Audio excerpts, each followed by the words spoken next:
College tennis fans, welcome to this episode of College Tennis Talk. Today we are joined by Billy Pate, head men's tennis coach, Princeton. Billy, I want to thank you for taking the time to spend with us. It's great to see you, Davidson. Thank you for having me on the show. You've done a great job with these videos. I've enjoyed watching them. I appreciate it. It's been a lot of fun spending time with the different head coaches. So I appreciate you taking the time today with us.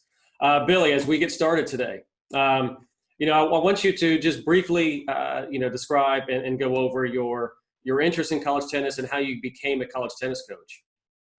Yeah, it's a great question because I really set out to, I knew I wanted to be in sports. I thought I was going to be an athletic director.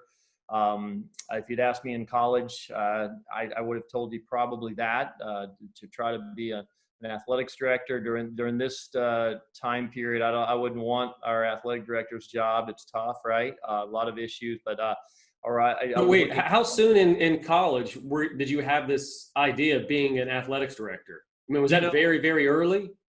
I started out as a sports writer. Even in high school, I was writing. I was a sports editor of high school. I took an interest in writing. Like I'd watch, it could be the Super Bowl or something, and I would try to write the lead the night before. When I watched the game, I would see how the lead would match up. So, I certainly wasn't that academic. I wasn't like the guys I coach now, but I was horrible at math, but I could write a little bit, and I love sports. So I was kind of combining those interests. I think it started there. And then I realized, soon that, and I studied journalism and PR, but I realized that sports writing wasn't going to make a lot of money unless you were at the very, very top. So I kind of parlayed that more into public relations. And I think the goal was to maybe either be a public relations, media relations director at a, NFL franchise or Major League Baseball, something of that nature, or an athletic director or even an agent. And then I realized most of my contacts were in tennis. So I kind of fell back into tennis while I was in Atlanta going to graduate school. And then when I graduated from Georgia State in graduate school, I had an opportunity to coach this junior college team and then also teach class at this community college. It was at first DeKalb College, and then it turned into Georgia Perimeter. Now it's unfortunately absorbed by Georgia State, so it doesn't exist. But we had a really good team. We won 3 straight national titles. My last 3 years, I was there 5 years, but I had a ball, and it was fun, and sort of got me into coaching, because when I look back at coaching, I played for Coach Jackson at Mississippi State, and thinking about those van rides with all these sweaty guys, I'm like, I probably looked at it like, what a bad job, or not something I was aspiring to, but obviously it was a great job, and things changed. There's a lot more, there's certainly more resources developed in college tennis, and it grew. And so I just kind of fell into it and then just found my passion, and I love it. Yeah. So you enjoyed writing in journalism and sports. You're coaching college tennis. Did you ever write your own team's press releases? I did. I probably did that more because I was, I guess, the sports information director at the junior college. So I was writing those. I did our own media guide back when media guides used to be a thing. Our players now would know what a media guide is, right? I used to collect those from all over the country. So I was fascinated by the world of sports and just kind of the written piece of it now. Now, of course, everything is more electronic. But yeah, I did those, and I really enjoyed kind of promoting our own team to some degree as well. Yeah. Have you transitioned and learned, and what's your skill level with social media? Yeah, so I guess you and I are kind of a little bit getting to be the older coaches, right? We're getting on up there, and so it's still a little bit, I don't say new for us, but it's something that I think if you're a head coach of any program, no matter what your age, you better be accustomed to using it. And if you don't want to use it, you better have somebody on your team or somebody in your athletic department helping you with it to get the right message out. Obviously, there's a lot of social issues right now. The pandemic. There's you have to promote your program. There's things that really need to be said, and this is the way kids and particularly recruits are watching your program. So it's such a valuable piece. I still miss the old days of great written pieces. So I love like reading the New York Times or something like that, where you see a really nice piece on something. But yeah, but I think all coaches have to, especially the ones coming up, they're probably very used to it. For us older guys, we've gotten used to it, but it's here to stay. That's for sure, right?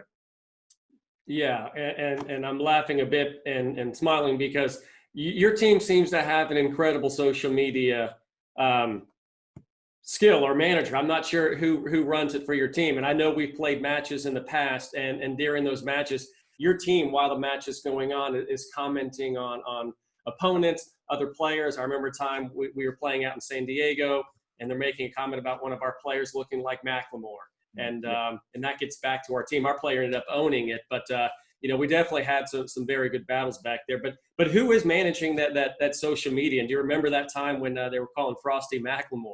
Yeah, yeah, right. I remember Frosty playing number 4 against Yablin, and that was a great match. And we talked about that recently. What a chippy but fun match. You had a lot of Brits on your team who, and we had a very loud team that year.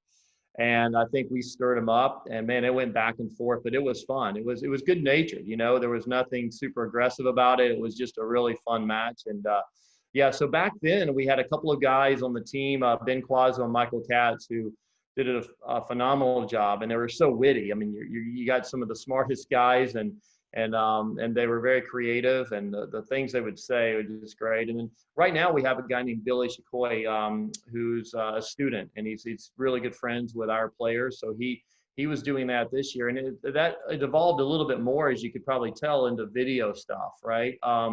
Back then it was just, when we played, I think that was 2014 maybe. Yeah, I think that was right. It was just more what you typed and put out there. I don't think we were putting that much in terms of videos. And now it seems like everything's more Instagram-y kind of, more videos or pictures, right? So he's done a great job of that, telling the story. So it's been fun, yeah. Well, I know we're scheduled to play this upcoming season, so we'll be better prepared for the commentary from your players as that match goes on. Right. You talk about those matches we played a few years ago, and one of the guys on our team, Alan Salabasic, ended up, after he graduated Drake, going to Princeton and helping your team out. How was that experience having Alan on your team? I know there's a fun story where you challenged Alan with your all-time movie list of 150 plus movies, and Alan actually completed that. Yeah, Alan, as you know, you coached him. I mean, what a phenomenal guy. He won what was it, the Elite 89 award for the NCAA. Alan was a two-time Elite 89 winner.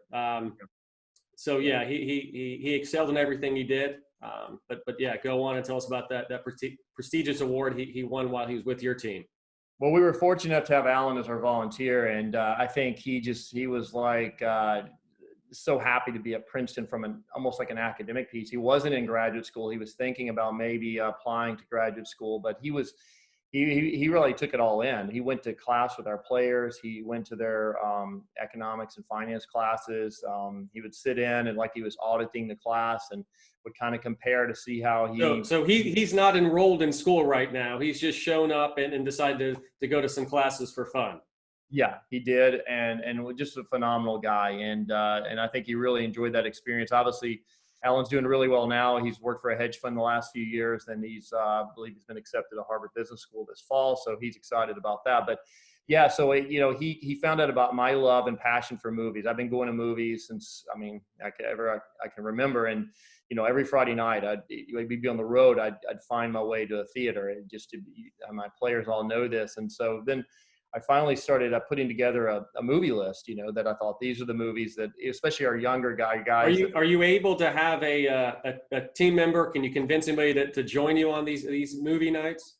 Yeah. So our guys at Princeton were like, they'd start out doing it. Oh, you going to the movie? Well, yeah, some would go, but they know I kind of like to go by myself anyway. So okay. I have to sit in a certain location. I sit really close because I don't want to be near anybody. So everybody laughs. Nobody's going to sit that close. So yeah, they've gone before, but they'll never sit that close with me. So anyway, yeah. So I gave this list to Alan. He wanted to try the list, and nobody had ever watched all of these movies, right? It's a little bit more personal, but it's also like older movies, a lot of 80s and 90s movies where these guys probably, some like them, some don't. We play them on the bus. And you've watched every movie on this list also. Oh, maybe, each one probably at least 20 plus times, right? So, yeah, these are my favorites. And, but anyway, Alan's the only one that's ever, accomplished that. And I give a little trophy. It's called a BP Cinematic Achievement Award. And it's a tiny trophy. We'll have to dig up the picture. And when I presented the trophy to Alan at our awards banquet that year. So he's the only award winner now. My current assistant, Damien Hume, is, fortunately, he just had a baby, but I think he was like 10 movies short, so he was just about to finish. But having his newborn a couple months ago has sort of stopped his movie watching right now, but he's pretty close. But Alan's the Well, he only. should have had some extra time during this coronavirus, lockdown, people being at home. Yeah, exactly.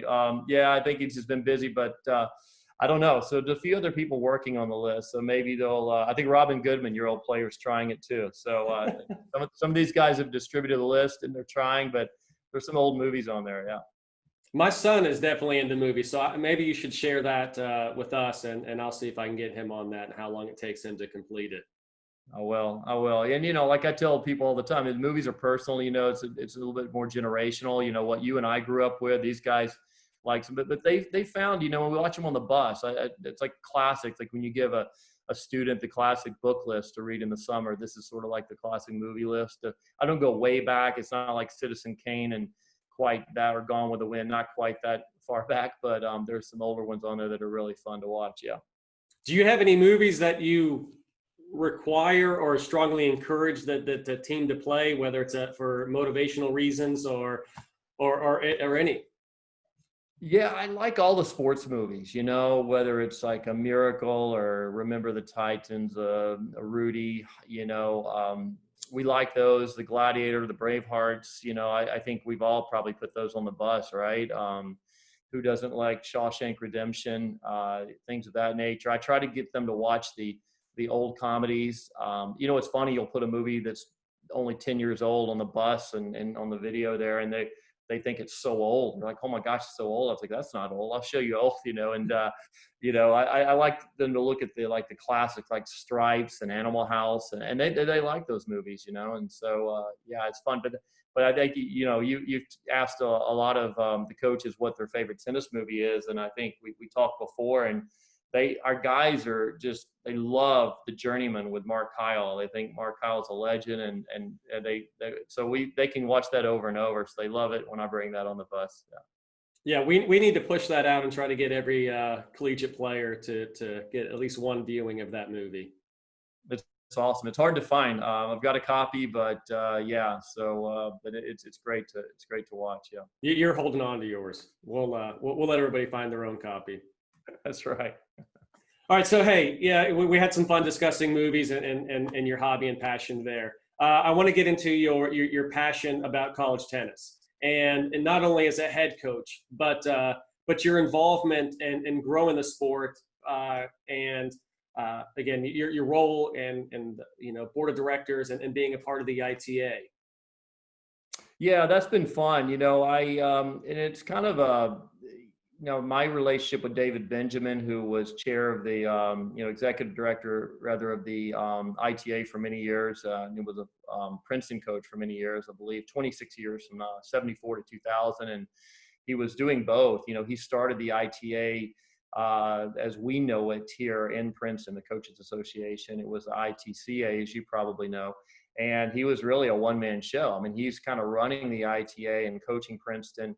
And, then he finally got a part-time assistant, and it just kind of expanded, but he was still doing this for many, many years out of his office at Princeton on the campus. And then, eventually it grew, and he got, had to have their own office here in Princeton for a while. And then, of course, he retired about 5 years ago. And then Tim Russell is now the current, CEO, and he was in Arizona, so they moved it there, which was actually a good, and David agreed, it was a great idea to move it to a vibrant city where this was a hard place to hire young people. It's a very expensive area.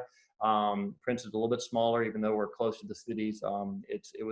Phoenix is a really good location for the ITA.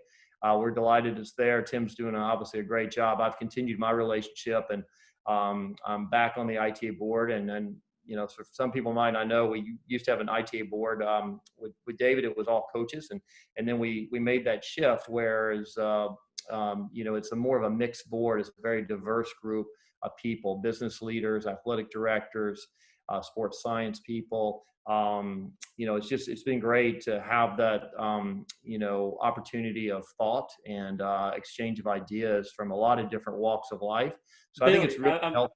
how early in your coaching career did you think about or get involved with the ITA, and kind of what made you, take that step? Yeah, I think it goes back to what we talked about earlier. My sort of just kind of being in public relations. I was big on networking. I like you. I'm probably not the strongest personality. People probably accuse me of riding the fence on this. Really? Come on, man. What are Yeah. you saying? Not like me. Yeah. So but I just really enjoy getting to know a lot of the people that make things happen in all sports. And I was very fortunate and got to meet a lot of people. And I tried to meet a lot of people when I was coming up as a coach, and who were the decision makers and how were they shaping the organization. And I think what our younger people, I say younger people, like our players, how they probably don't know. And again, it's probably because of social media and the way things have shifted, the history. How did we get here? And I think for them to understand, even if I tell them the ITA was at Princeton, people don't remember that now. It wasn't that long ago, right? A few years ago. But so I just try to understand the history and how we got here. It's just like understanding American history or world history. It's just, how do we get here?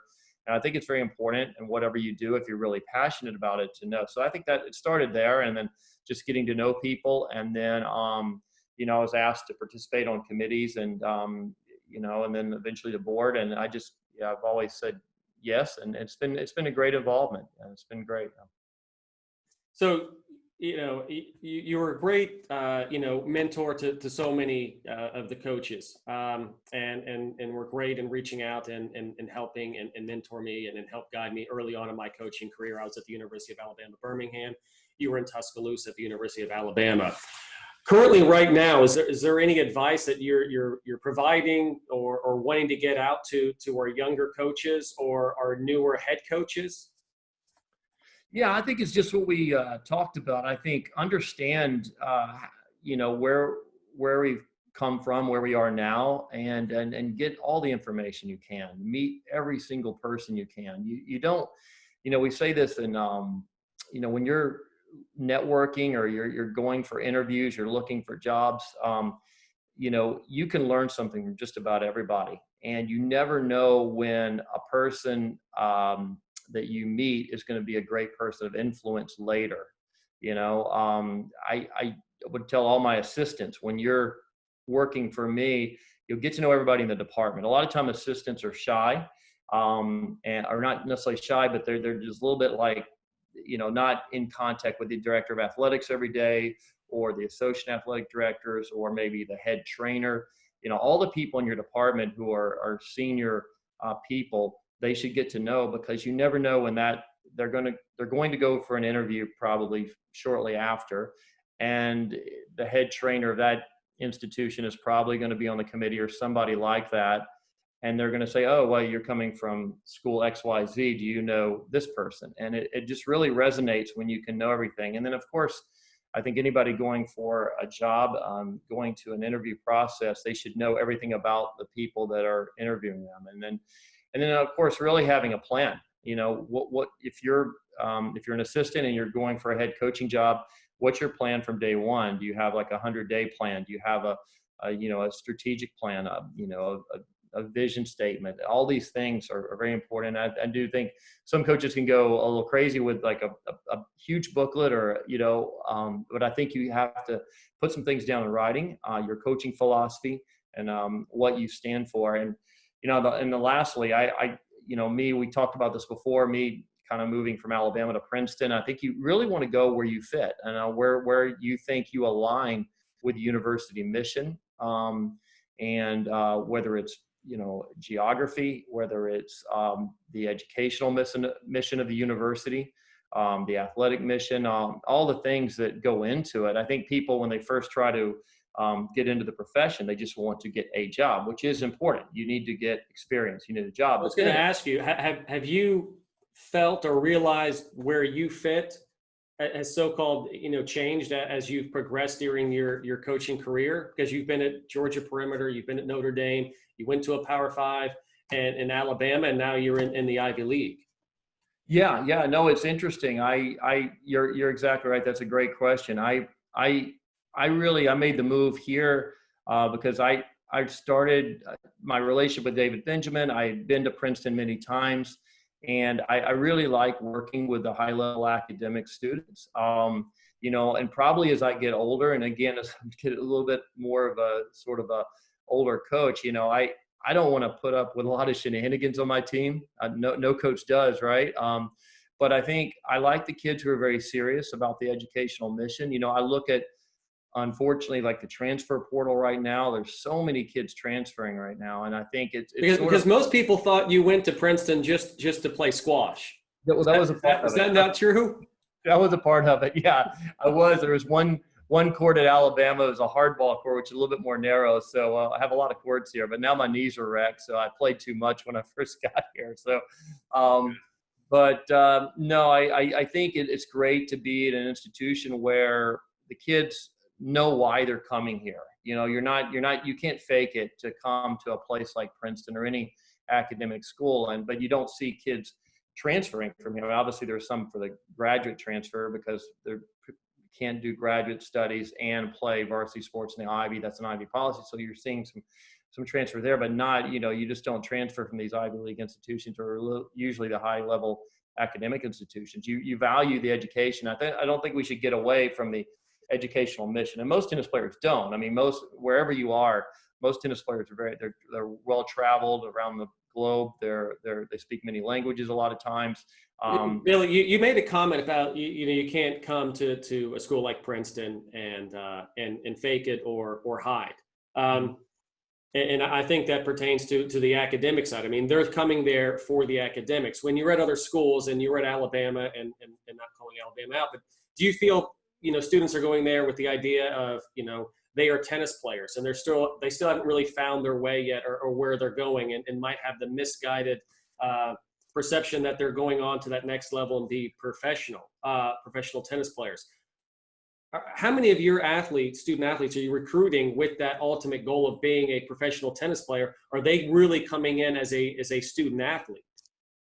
Yeah, no, that's another great question. I think we still are trying to recruit the same level that we did in the SEC. It's just. And I don't want to take anything away from your level. I mean, you've had your teams up in the top 20. You're doing great things at Princeton, so you definitely have the talent there. It's just that mindset when you're getting them on campus. Yeah, no, but I mean, just this year is right before the pandemic stopped the year, we had 5 Ivy teams in the top 25. I mean, that's unprecedented. I mean, and we could see that trend coming, and that's when I started looking at the Ivy Leagues as a sort of a destination job. That's what I saw it coming. With financial aid's really good. We don't have athletic scholarships, but no, I think taking Alabama or any of the SEC schools, obviously the kids are thinking high athletics. Certainly some great academic programs. Alabama had a great honors college. We sold hard to kids. But I guess the thing that I looked at is, we always say as a coach, you can only do 2 out of those 3 things well in terms of academics, athletics and social life. And I felt like, and this is no disrespect, but I had some very smart guys at Alabama who were kind of burning the candles at both ends, right? They would have the social life, the big football game parties, and that should be a part of what they do. But then, it could be a little too much, right? But they're still doing well academically. They're still making a 3.2. They're still excelling on the tennis court. So I'm like, wow, that's just like, whereas at Princeton, you can only do 2 of those 3 things. And so the kids aren't coming here to party. There's definitely a social life for sure.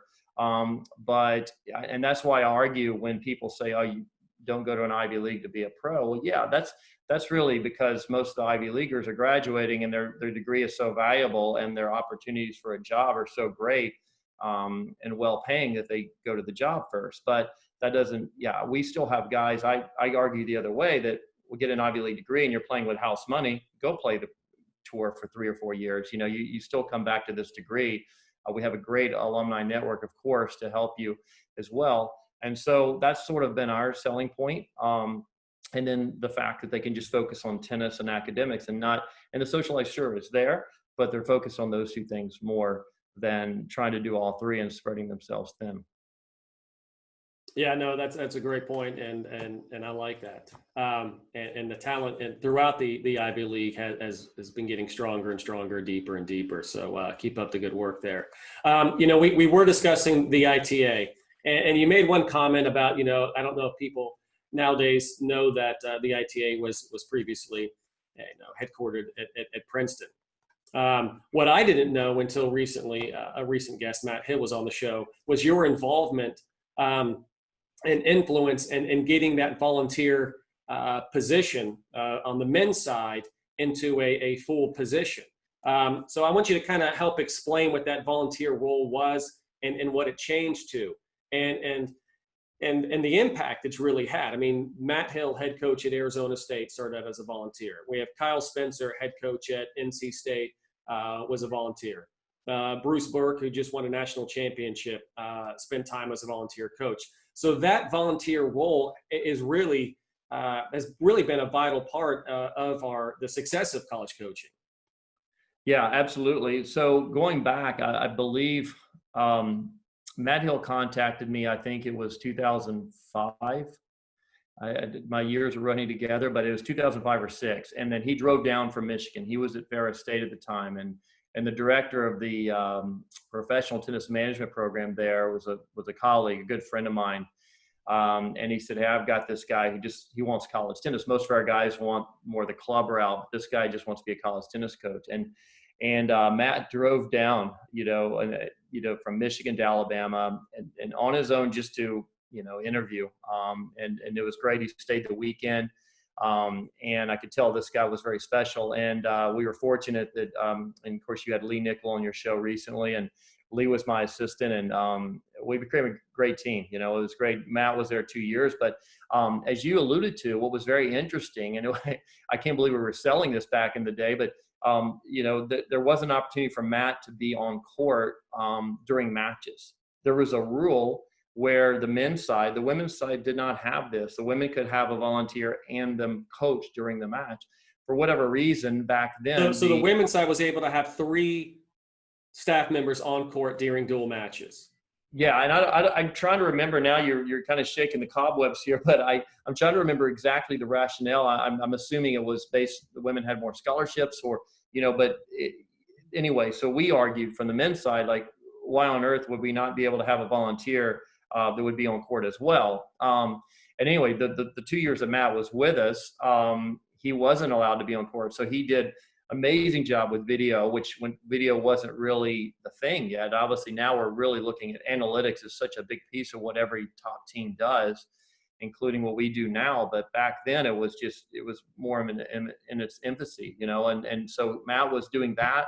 He was, running around during matches, cheering, and we couldn't coach, and but working guys out on court, individuals. And Matt was one of the first guys, a pioneer with the cameras. I vividly remember him at whether it was an individual match or a dual match, and this is before teams were really installing the live stream cameras or having the position cameras permanently behind court. So he's running around hanging cameras before every match. Yeah, and if there had been, a little bit more of a presence of social media, then he would have been doing that. I think he did a ITA podcast recently. He talked about his experience with us and how he was trying to drive crowds, and what a great job he did when he went to Mississippi State, and actually, worked for my old doubles partner, Per Nilsson at Mississippi State, and his career obviously took off. But we were very fortunate to have him. But yeah, he was a pioneer because that was the first volunteer I had. Because as you know, it's like he was looking for a graduate assistantship role. He actually did his master's at Alabama when he was there, but we couldn't pay for it because, as you know, the graduate assistant is considered one of the 2 paid coaches you can have. A lot of people don't realize that. So that's why the volunteer became a thing. And then as more and more people started to get quality people as their volunteer, now I've had one ever since we started with Matt. I've never had a year we haven't had a volunteer. So it's crucial for us. I always want that third pair of eyes, especially if they're younger and they can connect with our current players, especially as myself, my assistant may be older. It's great to have that extra pair of eyes, legs on the court, maybe hitting or individual sessions. But we obviously try to get them to the next step. And one thing I'll tell you that always stuck with me, and this kind of goes back to the networking discussion. Kevin White is the director of athletics at Duke. When I was the assistant to Coach Bayless at Notre Dame in 2000 to 2002, Kevin was the director of athletics at Notre Dame. And he would have these sort of call them fireside chats. He would have anybody in the academic community or in the athletic department to sort of a classroom seminar. And he did something on the whiteboard one day where he drew these silos. And he said, I remember this, he was around 50, 51 at the time. He said, before me, everybody that was wanting to be an athletic director was a coach.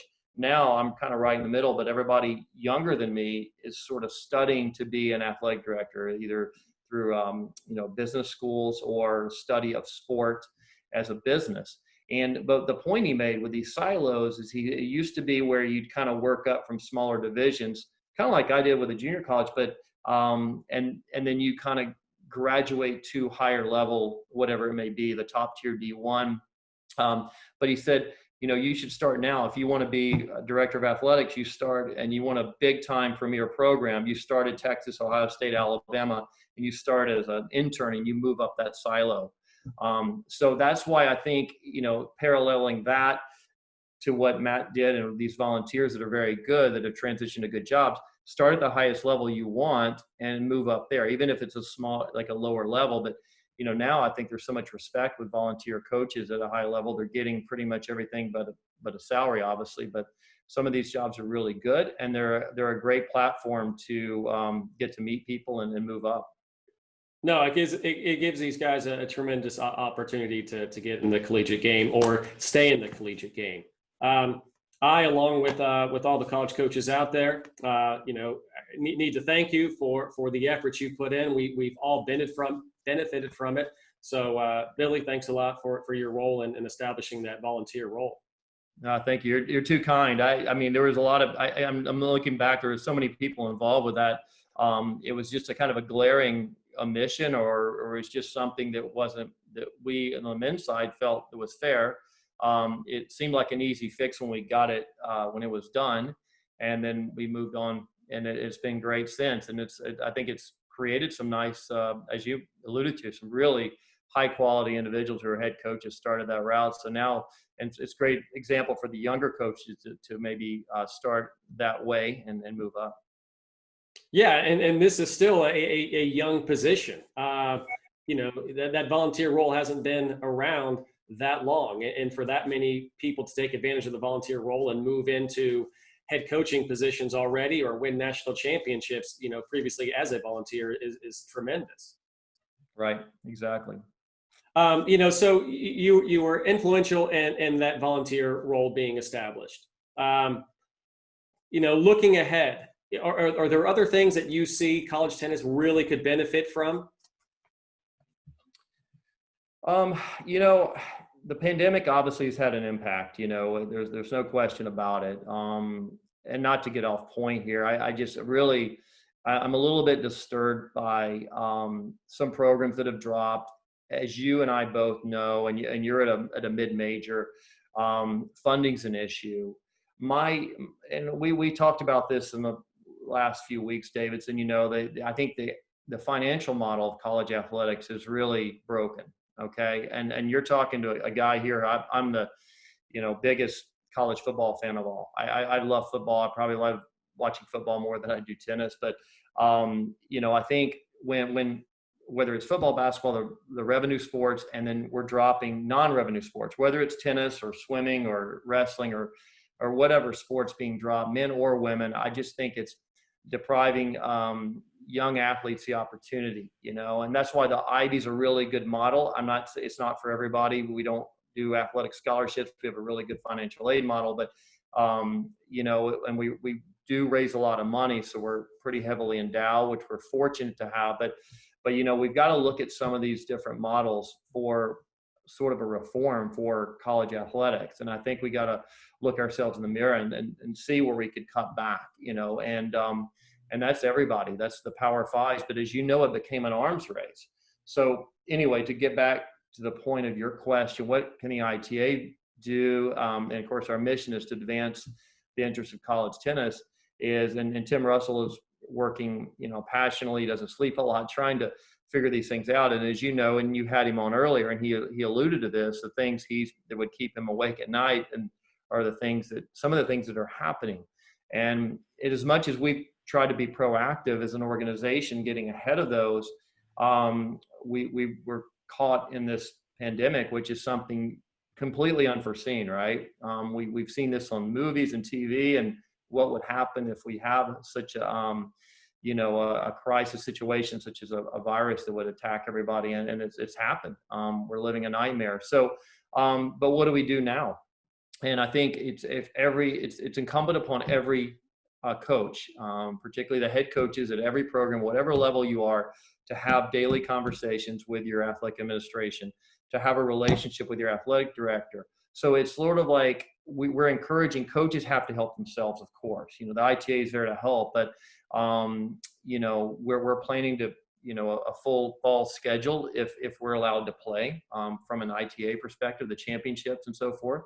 And of course, the ITA summer circuit is going to continue where it's safe to continue, and colleges haven't shut it down. But it really is incumbent upon the coaches to drive this.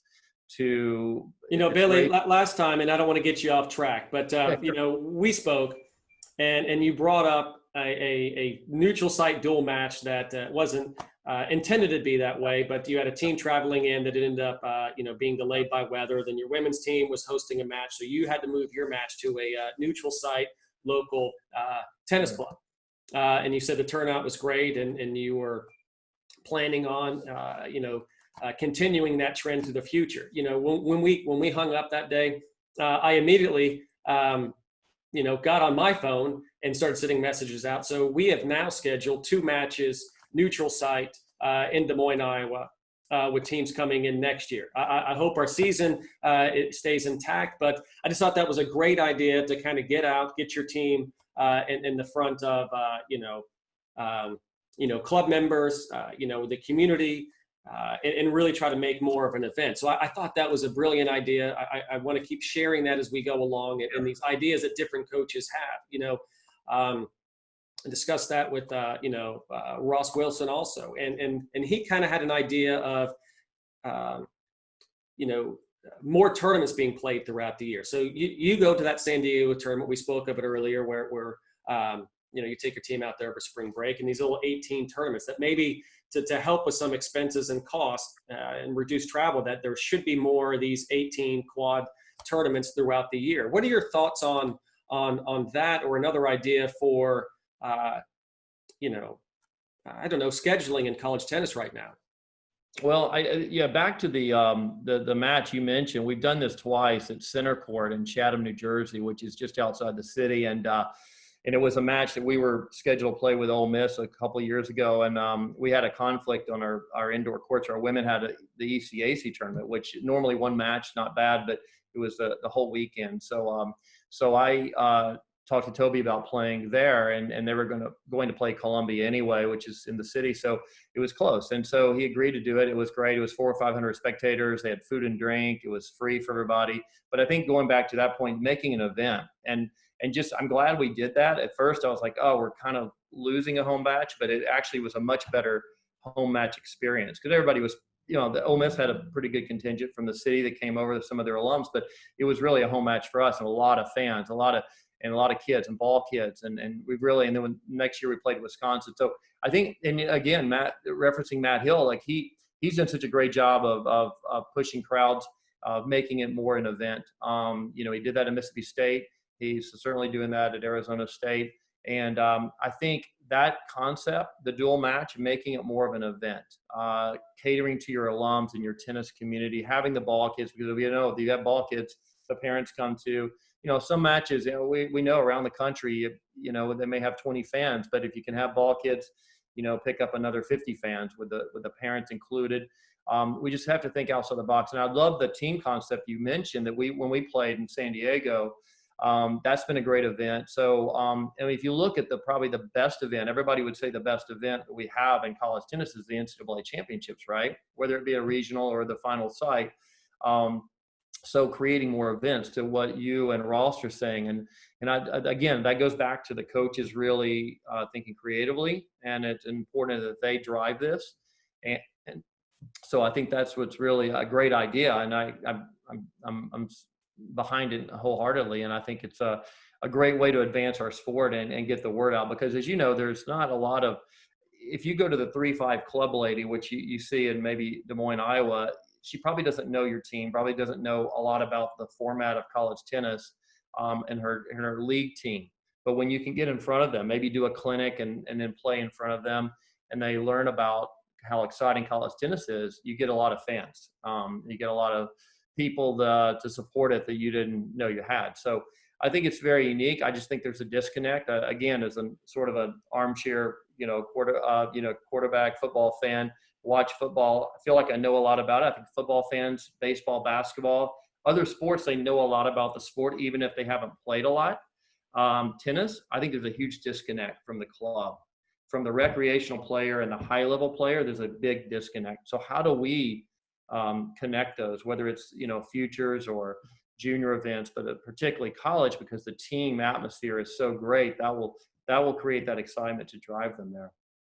Yeah, and we all try our best to connect with the community, but it's still that next step on in getting them to come out and watch. And the idea of taking your match to them, is a whole lot simpler for that fan. And once you present it to them and take it to them a few times, then maybe they would be more inclined to come to your facility and watch. You almost force feeding them there. Right. And then not only that, if you go to their club, you pick up so much help and support to promote the match. You may have a department like what we have at Princeton. We have, 39 sports, and, everybody's busy. The administrators are, spread thin, the marketing people, the SID. So if you're going to a club, that's the one event, and it's all about that club that day or night.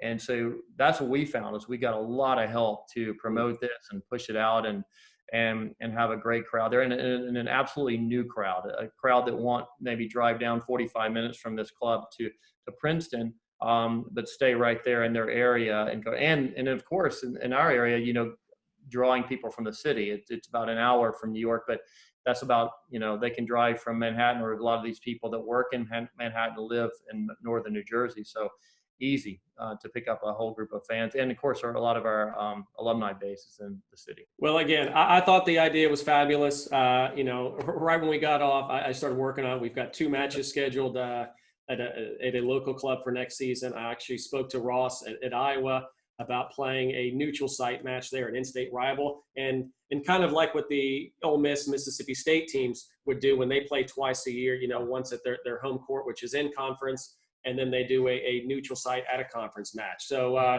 we're definitely taking ideas and trying to do the best we can moving forward and keep changing, our mindset and creating new models. That's great. These are wonderful ideas. I'm glad to hear you're doing the same with Ross in Iowa. Yeah, well, I think we're all trying to be creative and not saving our sport, but at the same time making our sport even better. And I think to add on to that, as with the pandemic, we're probably going to see a lot more regional play, whether it's, we don't know about the spring. A lot of us are still trying to figure out the spring, but the fall for sure, that's been kind of the message, no matter if you're a Power 5 school, a Division 2 or 3 NAI school, junior college, wherever you are, you're going to probably do regional play this fall, right? And not many flights, if any flights, right? So I think this, again, goes back to substantiate the reason you would try to build these either border rivalries or in-state rivalries. Yeah. Absolutely. Well, Billy, I want to thank you again for spending the time with us. We're going to move on to a next segment of the show, quick volleys. So we're going to test your speed, test your reflexes here. Are you Okay, ready? let's go. All right.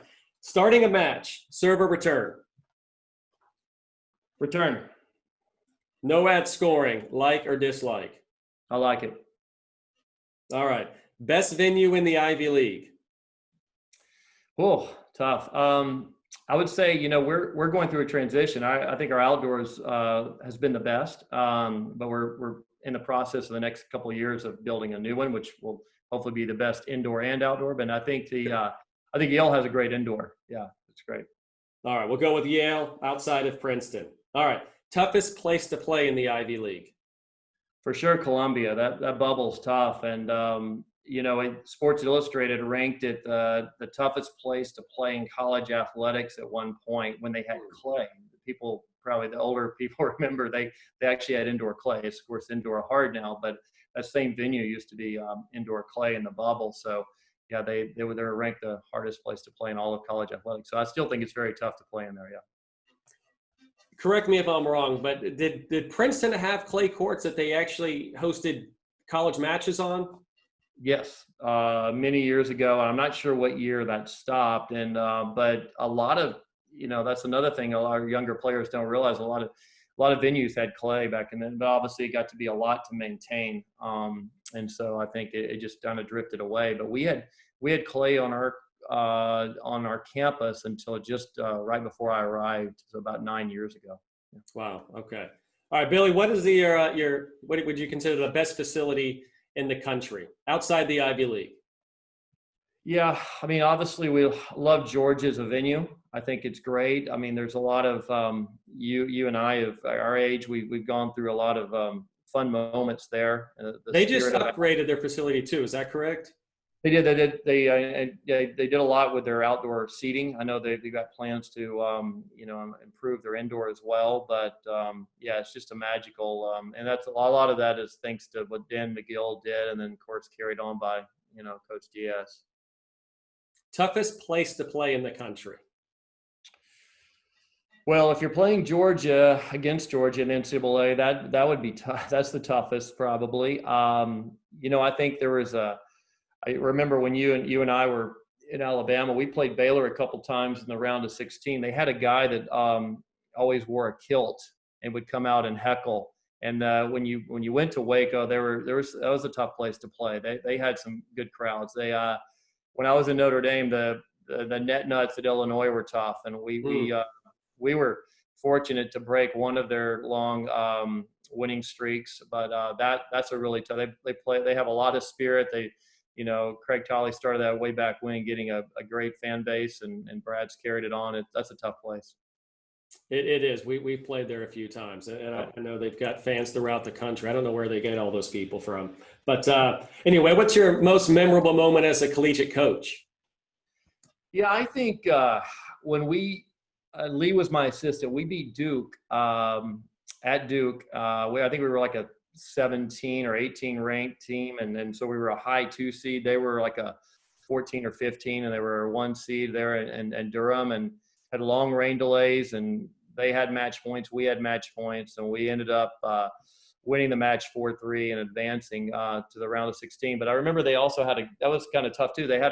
We had to move indoors, and they had a gorilla. I don't know if you remember the gorilla that used to come and heckle at Duke matches, and so it was kind of bizarre, but it was great. I mean, it's always fun to have different type of characters at all these venues. Yeah, that was this guy at LSU. Superfan Dave or something. Yeah, Super Dave. Yeah, that's right. He was great too. Yeah, that's awesome. He made the noise of a 80,000 seat stadium. He got behind the Tigers there. That was tough to play. He sure did. That's right. All right. Person who had the biggest impact on your college coaching career. It would have to be Coach Bayless. Because when I went to be his assistant, I was pretty much going to be a college coach, but I think that further, I guess, fueled my motivation to do it as a lifelong endeavor. As I mentioned, I played for 2 great coaches, John Chris for 1 year at Mississippi State, and then Andy Jackson for 3 years. So both of those guys I think we always take a lot of great stuff from anybody that's been a mentor of ours or a coach, and then you kind of design your own personal philosophy as you go along and kind of put your own imprint on it. But those are probably the guys that had the most impact on my coaching career. Gotcha. All right. We'll try to speed things up a bit here. Favorite book? I don't know if you have time to read with all the movies you watch, but do you have No, I do. No, I do. I read a lot. Any John Grisham book, and I like an author named Ben Mesrick, and I like our Princeton graduate Michael Lewis. Anything he writes. All right. Favorite movie? Oh man, now you're really getting. Probably Trading Places and Bull Durham are my two favorites of all time. Believe it or not, Shawshank, Forrest Gump, Pulp Fiction, all up in there. But those are some of my favorites. All right. We discussed The Journeyman. Is that your all-time favorite tennis movie? I think so. There hasn't been a lot of good tennis movies out there, as you know. But I would say that would probably have to be the first one. I still have the old junior college team that played national that David Pate is actually in. And if you remember Ogre from Revenge of the Nerds, he's in it, plays 4 for the opposing team. But I still have that on VHS, believe it or not. All right. Do you have a current show you're streaming? Man, this is sad. I'm going through some old shit. I'm rewatching Dexter right now, but I guess during the pandemic, I watched Designated Survivor was really good. I really enjoyed that. That was great. All right. Hobby off the tennis court. So I probably, besides movies, besides the books, I was playing squash and my knees gave out. I guess I'm playing disc golf right now and doing a little fishing. Fishing and disc golf. That's a little easier on the legs there. Yeah. All right. Okay. What former college coach would you most like to take to dinner? Dick Gould. All right. If you were not coaching college tennis, what would you be doing? Either working in some other capacity in athletics or maybe working in a zoo with animals. I thought you were going to say writing for Sports Illustrated or ESPN or something. Possibly. Possibly. All right. Billy, thanks again for taking the time with us on College Tennis Talk. Thank you, Davison. It's been a pleasure. It's great to see you, and keep up the great work. This has been fantastic. I really appreciate what you're doing for everybody and keeping us all entertained during this tough time. I appreciate the kind words there, Billy. Take care, and we'll see each other soon enough. Yeah, thank you so much. Take care. All right.